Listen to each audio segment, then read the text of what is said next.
नमस्कार, मनस के इस प्रोग्राम में आपका स्वागत है। हमारे देश में ये एक आम मान्यता बनती जा रही है कि दहेज प्रथा एक सामाजिक बुराई है। विशेषकर औरतों के लिए तो इसे बाकायदा अभिशाप माना जाता है। एक तरफ ये मांग बार बार दोहराई जाती है कि दहेज का सफाया करने के लिए सरकार कुछ और भी कड़े कानून पास करे, लेकिन दहेज की रोकथाम के लिए नए नए और कड़े कानूनों की मांग करने वाले लोग इस बात का जवाब नहीं दे पा रहे कि 1961 में लागू किया गया दहेज बंदी कानून, जो 1984 और 86 में और भी कड़ा कर दिया गया, दहेज रोकने में बिल्कुल नाकाम क्यों रहा। यही नहीं, दहेज को इल्लीगल करार देने के 36 साल बाद भी दहेज प्रथा और भी मजबूत और व्यापक क्यों हो रही है। ऐसा क्यों कि इसको कंडेम करने वाले लोग भी वक्त आने पर इस प्रथा की जकड़ से निकल नहीं पाते। क्या ये कोई ऐसी बीमारी है जो लोगों की मर्जी के बगैर उन्हें जकड़े बैठी है, या समस्या कुछ और ही है। मनस के इस प्रोग्राम में हम इन्हीं कुछ सवालों को लेकर तहकीकात करेंगे। हमारे समाज में शादी ब्याह को एक बहुत ही ऑस्पिशियस व खुशी का मौका माना जाता है, जिसे तरह तरह के रिचुअल्स, नाच गाने और जश्न के साथ मनाते हैं। इसे दो व्यक्तियों का नहीं, दो परिवारों का मिलन माना जाता है। इसमें पूरी बिरादरी व जानकार लोग शामिल होते हैं। शादी के वक्त आपसी लेन देन जरूरी शगुन माना जाता है, लेकिन पिछले कुछ दशकों में शादी ब्याह से जुड़ा लेन देन दहेज व उसके ऊपर खींचातानी पर फोकस हो गया है। देश के अनेक हिस्सों में छोटे बड़े दहेज विरोधी अभियान चलाए जा रहे हैं। इस प्रथा के खिलाफ सैकड़ों प्रदर्शन हुए, हजारों सम्मेलनों में इसको कंडेम भी किया गया, पर दहेज कम होने के बजाय फला फूला। इसका विरोध करने वाले ज्यादातर इस बात पर जोर देते हैं कि दहेज वर पक्ष के लालच व डिमांड्स की वजह से बढ़ रहा है। पर क्या ये सच है कि लड़की के माँ बाप सिर्फ मजबूरी व लड़के वालों के प्रेशर की वजह से ही दहेज देते हैं? थोड़ा गिफ्ट है उनके लिए, लड़की के लिए। जब घर से जाती है तो विदा करते हैं तो कुछ थोड़ा बहुत तो उसको उसका हक भी बनता है, तो अच्छा भी लगता है उसके साथ जाना।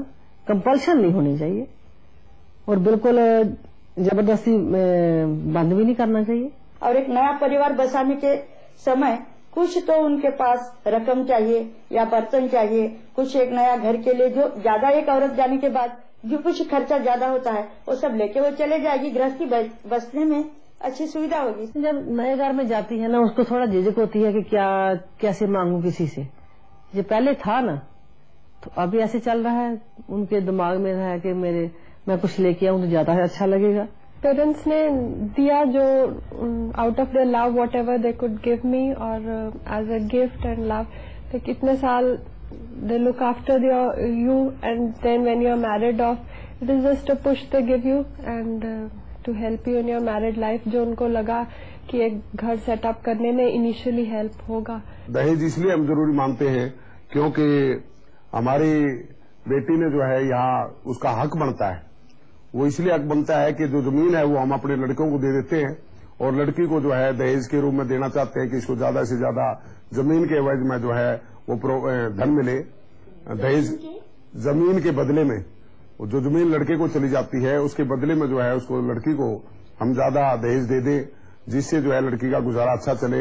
अपना कहलाने के लिए कुछ है, या मैं जो इतने दिन तक रही मैके में, और वहाँ मैके से जब मुझे विदा किया गया तो केवल खाली हाथ विदा लड़की को नहीं किया जाता।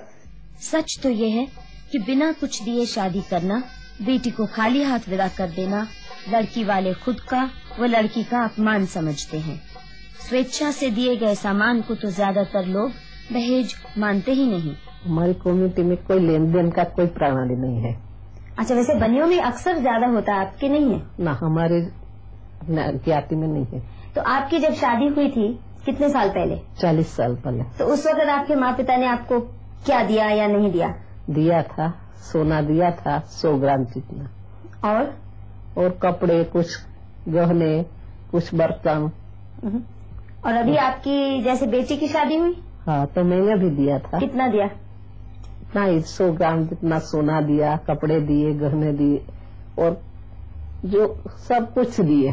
दहेज समस्या के रूप में तभी उभरता है जब लड़के वालों की तरफ से बढ़ चढ़ कर मांगे हों और लड़की सताई जाए, यानी एक्सटॉर्शनिस्ट डिमांड्स के लोग खिलाफ हैं। माँ बाप की इच्छा से दिया गया सामान बिल्कुल जायज और जरूरी माना जाता है। मेरी शादी में राउंड अबाउट जो एक मीडियम क्लास फैमिली में होता है राउंड अबाउट 3.5 to 4 lakhs मतलब स्पेंड किया, excluding the expenses. Marriage expenses जो मेरे फादर ने किया वो एक्सक्लूडिंग है। मेरी 4 बेटियां हैं और ये तीसरे नंबर पर है। बाकी मेरे दूसरे इन से कभी कोई डिमांड नहीं आई, लेकिन इन लोगों की तरफ से नाजायज डिमांड आने लगी। नाजायज का मेरा मतलब ये है कि जो मेरी रीच के अंदर नहीं थी। मैं अपनी हैसियत के मुताबिक हैसियत से ज्यादा मैंने इस लड़की को डॉरी दी। इसके अलावा अगर वो चाहें कि मैं उनको कार दे दूं या अपना घर उनके नाम करवा दूं, ये मेरे लिए पॉसिबल नहीं है, क्योंकि मेरी 3 दूसरी लड़कियां भी हैं, मैंने उनको भी सेटिस्फाई करना है। दहेज प्रथा की जकड़ कितनी गहरी है, इसका अंदाजा आप मीना के परिवार से लगा सकते हैं। मीना के अनुसार उसकी शादी टूटने में दहेज संबंधी तनाव का काफी योगदान रहा, फिर भी अगली बेटी को माँ बाप खाली हाथ भेजने को तैयार नहीं। मेरी शादी गीता भवन के थ्रू अगस्त 92 में हुई थी। मेरे पिता ने मेरी शादी में 3 लाख से अधिक खर्च किया। उसके बावजूद मेरे ससुराल वाले मुझे बहुत तंग करते थे। मुझे पहले दिन से ही कहते थे स्कूटर नहीं मिला है, सोफा नहीं मिला है, बहुत तंग करने लगे थे।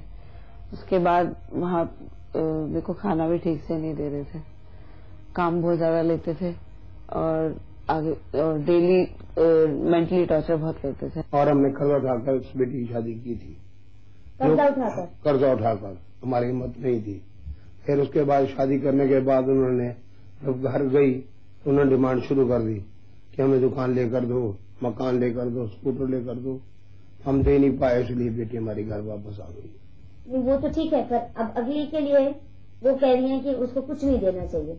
नहीं, हम देंगे सब कुछ, वो रीति रिवाज के मुताबिक है, वो सब देंगे। अपनी तरफ से तो देना ही है, जो माँ बाप हो अपनी तरफ से तो कोशिश करता है देने के, जो कुछ हो। ऐसे तो मेरी भी ओपिनियन है, दहेज नहीं लेना चाहिए, लेकिन माँ बाप तो जो भी देंगे वो तो मैं लेकर जाऊंगी ही। और इसके अलावा मैं चाहूंगी अगर इस तरह के डिमांड वाले मुझे नहीं चाहिए। दहेज विरोधी कानून में भी वॉलंटरी गिफ्ट्स यानी स्वेच्छा से दिए गए धन व उपहारों को जायज बताया गया है, पर वर पक्ष की डिमांड्स को कानूनी जुर्म करार दिया है। कानून ये भी कहता है कि इन गिफ्ट्स की मात्रा बहुत अधिक और लड़की के माँ बाप की आर्थिक हैसियत से बाहर नहीं होनी चाहिए। कानून के मुताबिक दहेज लेना ही नहीं, देना भी जुर्म है।